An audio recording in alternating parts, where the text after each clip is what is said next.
गुरुजी, पितृपक्ष शुरू हो गया है। अब क्या हमें उपाय करने चाहिए लाल किताब के? किसी ने ये कह दिया कि पितृपक्ष के अंदर कोई नई चीज़ नहीं खरीदनी, क्या नया कपड़ा कोई ख़रीद लेना चाहिए? कोई कहता है कि श्राद्ध कर्म मेरा भाई नहीं करता, क्या मैं उसके भी आफ पर कर सकता हूँ?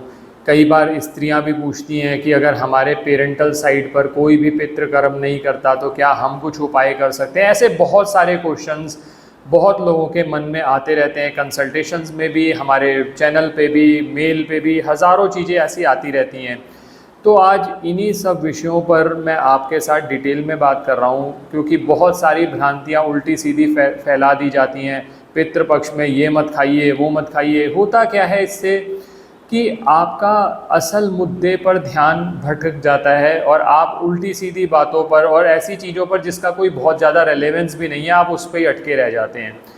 कॉन्सेप्ट समझना ज़रूरी है। पहले उन कॉन्सेप्ट्स पे बात करते हैं। सबसे पहले ये बात करते हैं, क्या पितृपक्ष में हम नया कपड़ा, वाहन, मकान इत्यादि बहुत सारी चीज़ें हैं, क्या हम ये चीज़ें खरीद सकते हैं?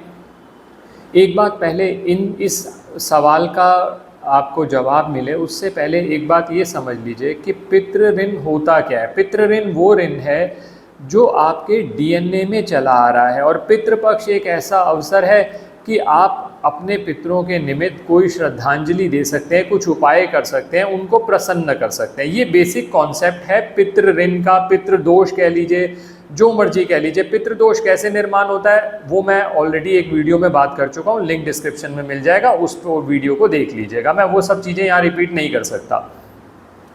अब आप कोई भी नई चीज़ खरीदना चाहते हैं, इसमें ये ध्यान रखिए, मैंने जैसे अभी आपको बताया कि पितृदोष वो है जो आपके डीएनए में चला आ रहा है, यानी वो जनरेशन से ट्रेवल कर रहा है। अब कोई भी ऐसा कार्य जो आप कई जनरेशन्स तक यूज़ करेंगे, आप वो कार्य पितृपक्ष में ना करें। जैसे उसके लिए मैंने 3 मेन कार्य जो आपको प्रोहिबिटेड हैं, जो आपको नहीं करने चाहिए, उन 3 कार्यों पर बात कर लेता हूँ। फिर बाकी आपके लिए बहुत आसान होगा समझना कि बाकी सब कुछ कर सकते हैं। वो 3 कार्य क्या हैं?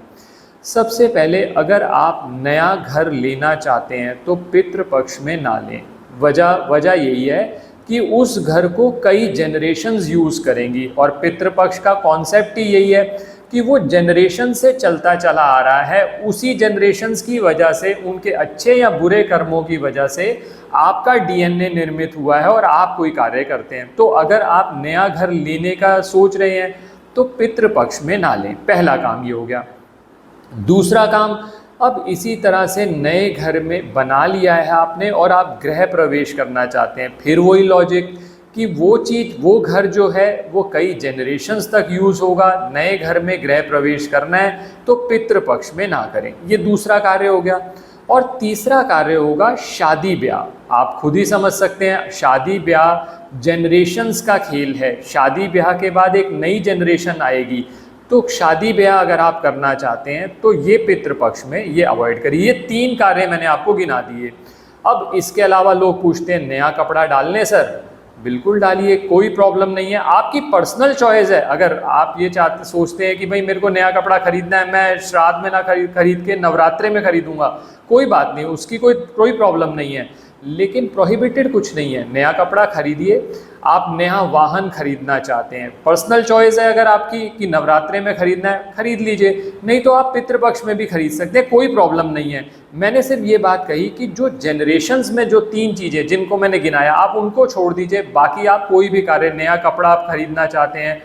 अब बहुत सारे लोग ऐसा भी डरा देते हैं, सब्जी मत खाओ, ज़मीन में उगी हुई सब्जियां मत खाओ। देखिए, अब बहुत सारी चीज़ें, कोई पर्सनल चॉइस अगर आपकी है वो एक अलग बात है। अदरवाइज़ क्या है कि जब आप इन कार्यों में उलझ जाते हैं ना, तो सारा फोकस वहीं चला जाता है। और पितृपक्ष में मेरा फोकस क्या है कि आप पितरों का स्मरण करें, पितरों के लिए कुछ करें जो आपकी जितनी सामर्थ्य है। इसी वजह से मैंने आपको पहले वीडियो में भी कहा था, मैंने ये संकल्प लिया है कि इस पितृपक्ष के दौरान जितनी भी वीडियो शेयर करूंगा उसमें ऐसे उपाय होंगे जो ज़्यादातर हर कोई कर सकता है। और जैसे जैसे फीडबैक आता है हम और नए वीडियोस भी लेकर आएंगे। आगे मैं ऐसा वीडियोस भी लेके आऊँगा जिसके अंदर आप कुछ मंत्रों के जाप से घर में बैठे हुए ही अपने पितरों को याद कर सकते हैं, पितरों को श्रद्धांजलि दे सकते हैं, उस पर भी बात करेंगे। अब लेकिन क्योंकि आज का फोकस हमारा 3 मेन टॉपिक्स पे है, तो पहला टॉपिक मैंने आपसे बात कर ली कि कोई भी नई चीज़ अगर आप खरीदना चाहते हैं तो आप नई चीज़ खरीद सकते हैं, वो 3 चीज़ों को जो मैंने मना किया उसके अलावा। अब दूसरा क्वेश्चन आता है कि श्राद्ध कर्म किसको करना चाहिए। कई लोग ऐसा पूछते हैं, मेरे भाई ने कर लिया है, क्या मैं कर लूँ, मेरा बड़ा भाई कर चुका है, मैं भी करूँ क्या। देखिए, सब कुछ आपको अपनी लाइफ में अलग से चाहिए।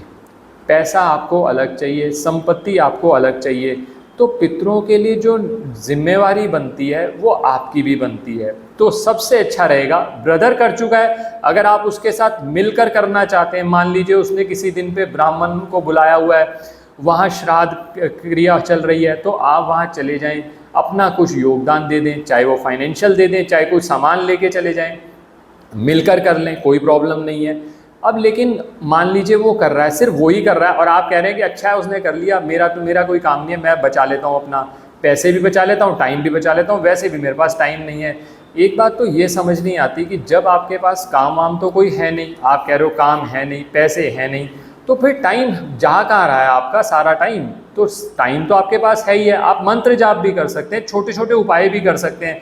जो उपाय मैं इस बार शेयर करने जा रहा हूँ वो ऐसे हैं कि जिसके अंदर नॉमिनल अमाउंट आपका खर्च होगा, शायद नॉमिनल भी ना हो, तो आप वो उपाय करिए, आप अपने कंट्रीब्यूट करिए जरूर। अच्छा, अब एक क्वेश्चन और बहुत लोग पूछते हैं, क्या स्त्रियां ये कार्य कर सकती हैं। खासकर स्त्रियां तब पूछती हैं कि मैं अपने पेरेंट्स के लिए कुछ कर सकती हूँ। ज़रूर कर सकते हैं, अगर आपका कोई भाई नहीं है या आपके यहाँ पर कोई श्राद्ध कर्म करने वाला नहीं है तो आप जरूर कर सकते हैं। और आप याद करें, जब भी हम पितृपक्ष में किसी भी स्त्री के हाथ से कुछ दान करवाते थे तो कहते थे हम कि 2 पूड़ी रखकर उसके ऊपर थोड़ा सा हलवा प्रसाद रखकर आप दें, चाहे वो कौवे को दे रहे हो, चाहे गाय को खिला रहे हो, चाहे पंडितों को भी खिला रहे हो। वो 2 पूड़ी का मतलब ही यही होता था कि 1 पूड़ी तो आप अपने ससुराल के लिए कर रहे हैं और 1 पूड़ी आप अपने मायके के लिए कर रहे हैं। तो स्त्रियां ज़रूर कर सकती हैं अगर वहाँ पर नहीं होता ऐसा श्राद्ध कर्म। फिर भी कई बार ऐसा भी होता है, कई स्त्रियां ऐसा भी कहती हैं कि वहाँ श्राद्ध कर्म हो गया लेकिन मेरा मन है। देखिए, अगर आपका मन है ज़रूर करिए, आप अपनी तरफ से कुछ भी कर सकते हैं। जैसे हम आगे भी रेमेडी शेयर करेंगे कि आप ब्राह्मणों को क्या खिला सकते हैं, गाय को क्या खिला सकते हैं। कुछ रेमेडीज़ मैंने ऑलरेडी हमारे चैनल पर हैं, आप वो सर्च करेंगे, थोड़ी सी मेहनत करेंगे तो आपको वो रेमेडीज़ भी मिल जाएंगी कि गाय को क्या खिला सकते हैं, कुत्ते को क्या खिला सकते हैं, कौवे को क्या खिला सकते हैं। क्या है कि पितृपक्ष एक ऐसा अवसर है कि जहाँ पर चाहते ना चाहते हुए हम ऐसा कोई अच्छा कर्म कर लें, बजाय इसके कि ये सोचने के कि हम ये कर सकते हैं या नहीं कर सकते। सबसे अच्छा तरीका ये है कि आप अच्छे कर्म करते चले जाएं। तो स्त्रियां ज़रूर कर सकती हैं, क्योंकि स्त्री जो होती है वो 2 खानदानों को तारती है, मायके को भी ससुराल को भी। तो ज़रूर करिए, अगर आपके यहाँ पर नहीं होता तब तो ज़रूर ही करिए अपनी तरफ से कोई भी कंट्रीब्यूशन, कोई भी उपाय अपने पितरों का। मान लीजिए आप गाय को रोटी खिला रहे हैं, तो आप गाय को रोटी खिलाते हुए सोचें कि मैं अपने पितरों के लिए कर रही हूँ, मेरे पितृ प्रसन्न हो। सबसे बड़ी बात है आपकी भावना। ये मैटर नहीं करता कि आप रेमेडी क्या कर रहे हैं, कितने रुपए की रेमेडी है। मैटर करता है कि आप किस भावना के साथ जुड़ रहे हैं। और सबसे बड़ी बात, जब आप पितरों का स्मरण करेंगे तो आप खुद सोचिए कि पितर आपको आशीर्वाद क्यों नहीं देंगे। चाहे वो आपसे नाराज़ भी हो उस समय पर, वो आपको आशीर्वाद ज़रूर देंगे। ट्रस्ट करिए, ज़रूर करिए ये। और बेकार के जिन लोगों को कुछ नॉलेज है नहीं, बेकार का ज्ञान देते हैं और उनके वजह से आप जो थोड़े बहुत उपाय करते हैं वो भी नहीं करते, तो उसकी बजाय तो बेटर है कि कुछ अच्छा कार्य इन दिनों में कर लें। तो ये 2 क्वेश्चन हुए। अब तीसरा क्वेश्चन जो सबसे ज़्यादा पूछा जाता है, सर लाल किताब उपाय कर लें हम, क्या पितृपक्ष में कोई उपाय शुरू कर सकते हैं। 100% कर सकते हैं। इसका लॉजिक क्या है, जो भी उपाय आप करते हो वो उपाय इसलिए आपको दिए जाते हैं कि आपको किसी न किसी तरह की समस्या आ रही है, आप बीमार हो किसी भी तरह से, चाहे वो मानसिक बीमार हो चाहे शारीरिक बीमार हो। आप जब बीमार होते हो पितृपक्ष में, जब गोली खाते हो, डॉक्टर के पास जाते हो, अचानक आपको चोट लग जाए, डॉक्टर के पास जाते हो, तब तो आप नहीं पूछते पितृपक्ष चल रहा है अब गोली कैसे खाऊं। पितृपक्ष में जरा सा उपाय करना पड़ गया तो आप बार बार पूछ रहे हैं। तो पितृपक्ष में जो भी उपाय करने हैं आप 100% कर सकते हैं, पूरी श्रद्धा, और पितृ भी प्रसन्न होंगे, क्योंकि जो उपाय आप कर रहे हैं कहीं ना कहीं वो आपकी पर्सनैलिटी को, आपके जीवन को सुधारेंगे। जब आपका जीवन सुधरेगा आप खुशहाल होंगे तो पितृ भी तो प्रसन्न होंगे। पितृ थोड़े ना ये चाहते हैं कि आपका कहीं नुकसान हो जाए, वो तो ये है कि ये पितृदोष ट्रैवल कर रहा है, कुछ ना कुछ गलतियां चाहे आपसे हो गई चाहे उनसे हो गई, वो ट्रैवल करता चला आ रहा है। अगर आप उनको याद करेंगे, उसके बाद आप रेमेडीज भी कर रहे हैं, तो फिर वो प्रसन्न क्यों नहीं होंगे? इसका कोई लॉजिक मुझे तो समझ नहीं आता। बाकी आप भी बैठ के सोचिएगा कि क्या लॉजिक है, क्यों ना किए जाएं। पितृपक्ष में जरूर उपाय करें। मैंने 3 कार्य आपको प्रोहिबिट किए, वो भी सिर्फ इसलिए क्योंकि वो जनरेशन्स तक यूज होता है। अदरवाइज आप सारे उपाय कर सकते हैं। निश्चिंत होकर उपाय करें और किसी भी तरह के वहम में ना टलें। बहुत सारे लोग बहुत सारे वहम लेके आते हैं, अब सारे यहाँ कवर करना मुश्किल हो जाता है, लेकिन कुछ कुछ इंपॉर्टेंट चीज़ें मैंने आपके साथ करी। आपको ये कोशिश करनी है इस पितृपक्ष में कुछ ना कुछ अपनी सामर्थ्य के अनुसार, चाहे गाय को खिला दें, कौवे को खिला दें, कुत्ते को खिला दें। जीव जंतुओं के थ्रू ही तो आपके पितृ लेंगे, वो खुद तो आ नहीं रहे, वो इनके रूप में आ रहे हैं। तो आप उनको खिलाइए, जो उनको पसंद था वो बना के ले जाइए, ब्राह्मण भोज कराइए, ब्राह्मण को बुलाइए, उसका आशीर्वाद ले लीजिए, तो इससे आपको लाभ रहेगा ही रहेगा। आप बिल्कुल निश्चिंत होकर उपाय करें, किसी भी तरह का नुकसान नहीं होगा। आशा करता हूं दोस्तों ये वीडियो पसंद आया होगा और पितृपक्ष में रेगुलरली वीडियोस आएंगे। मैं कोशिश करूंगा कि भगवत गीता का 7वां अध्याय मैंने पहले भी शेयर किया हुआ है अपने वीडियोस में, मैं आपके साथ आपको एक एक अर्थ समझाते हुए चलूं, तो ताकि आपका ज़्यादा से ज़्यादा लाभ हो, और आपके लाभ में ही हमारा लाभ है। आप जब प्रसन्न होंगे, आपकी तरफ से हमारे को कोऑपरेशन मिलता है, सपोर्ट मिलती है, तो हम लोग भी एनकरेज होकर और चीज़ें शेयर करते हैं। धन्यवाद दोस्तों। और कमेंट सेक्शन में ओम पित्राय नमः या पितृ गायत्री मंत्र, कोई भी मंत्र जो आपको मालूम है जरूर लिखिए। ये पितरों के लिए आपका स्मरण है, आप उनको स्मरण कर रहे हैं, तो वो आपको उनकी कृपा जरूर दिलाएगा। धन्यवाद दोस्तों।